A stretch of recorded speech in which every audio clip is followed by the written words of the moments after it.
nothing like living a simple life. Something out those aches and pains from working on the farm.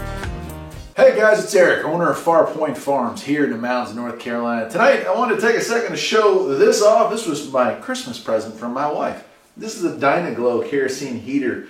Out here in the garage, sometimes it gets cold. I've got a wood burning stove and it does a great job of heating things up, but this is a big area with a pretty high ceiling.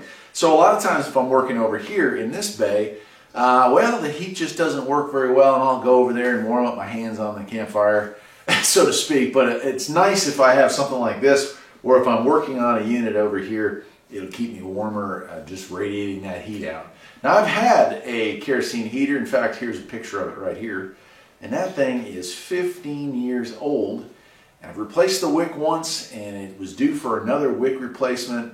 The auto igniter no longer works on it. It's just rough. So I think I'm going to pass that along. It still works. I'm going to pass that along to somebody else, and we're going to replace it with this. So, all right, hopefully you can see this a little better here. I've got it zoomed in anyway. So we have very few functions here. This right here is our fuel gauge. I've got this thing filled up. Interesting, the directions did say when I assembled this, and by the way, assembly was not hard at all. I thought about making a video of putting it together, but it's just really 2 screws and a couple of the springs. The cages kind of just fit together. Also has this carrying handle here. So anyway, it's got just a fuel gauge, and this is cool. This is a big upgrade from the old one. Instead of just, you know, full, half, and empty, it does have runtime. So on a full load of fuel, it gets 8 hours, roughly 8 hours of runtime, which is really nice to kind of get an idea of if you're going to be out here for a while. This red switch, that's your igniter. This controls how high the fuel or how high the heat is. And this button here shuts the unit off. So starting it up is fairly simple. You turn this thing all the way on and then push your igniter over. It did come with the batteries, which was nice as well. And it does take a little while to get it warmed up enough to ignite, which is a little different than the old one. I feel like the old one started a lot easier. You can see a little smoke coming out of this thing too. There she goes. That little smoke will burn off here in a second. Now, if this thing gets out of whack, you can adjust it. And as you'll see here in a second, hopefully that's showing up on there. I'll try and zoom in on the little glass panel. Yeah, you can see the heat starting to come through right there.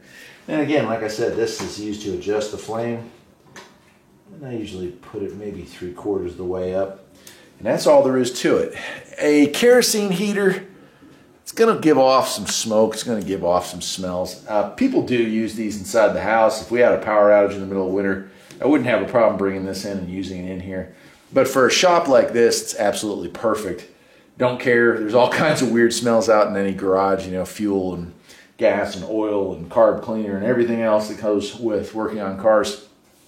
So having kerosene smell or a diesel-esque type smell out here doesn't really make much of a difference.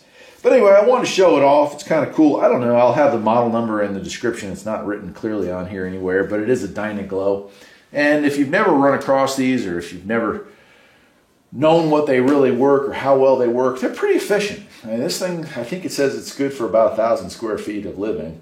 And it would take a long time to warm up that much. But the 8-hour runtime on, say, you know, 1.5 gallons of fuel is pretty darn good, pretty efficient. So I'll turn that down just a little bit more. Yeah, like that.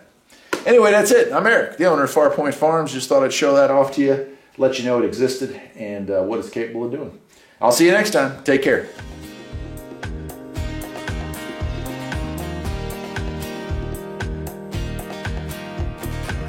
There's always something that needs a little fixing.